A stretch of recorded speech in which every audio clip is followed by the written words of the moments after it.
Here we are on day 4, and I've been out all day on my bike. I've just come home. It's dusk. The sun is about to set, so I'm out in my garden to tell you about what happened next. So when you get the call and you start to listen, I knew for me it was going to be how I made my living, because I'm better if I focus on one thing. But how do you put that together? As soon as you bring all your gifts in and express your desire, and you start to sort of mix it together, like I said, it's sort of an alchemy. That part felt really good, right? But I'm so much like a bunch of you to where I was going to shift to making money with it, or making a living, or marketing, or any of those kinds of things, and it feels different. But like I said, it's not my first time around with this. I've reinvented myself a few times, so I just waited. I know better than to try to decide what I'm going to do with who I am. There's I, meaning small I. There is a higher order. There is a wiser intelligence than me. And you have to just go with it. So I sat. And like I said, in my last video, I was moving forward. I was learning skills. I was connecting with people. I was learning when I could. And when you bring all those gifts together, everything from way back, from the waitress who used to serve people to the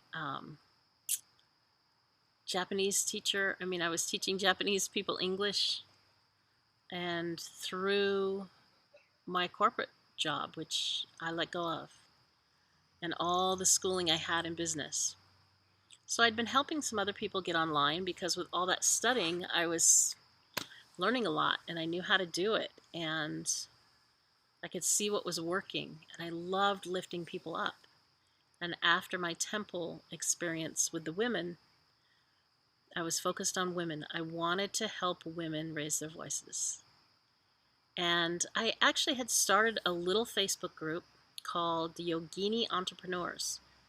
And the reason I started it was because on most Facebook groups, you're not supposed to talk about business. You're not supposed to talk about your work or promote yourself at all. But those are conversations that needs to happen, because if you're an entrepreneur, it's half of your life. So in this small group, we got to talk about what we do and help each other. And I noticed there and in other places, people were asking, women were asking, how can I teach a course online? And then I heard it again. I always say I'm listening to the wind. I heard somebody today describe it as looking for crumbs. Follow the crumbs. And I like that, because it can be the most insignificant little thing, but somehow it has meaning. Somehow it wakes you up. Somehow you're like, wait, what was that?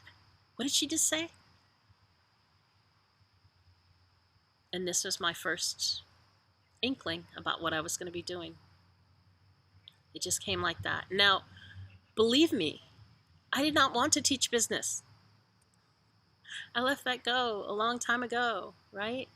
But I knew that I could help.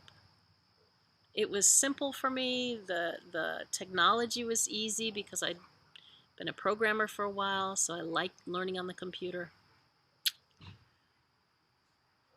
Hey, when the fork in the road goes that way, with power and force and flow, you go with it. I hope. See you tomorrow.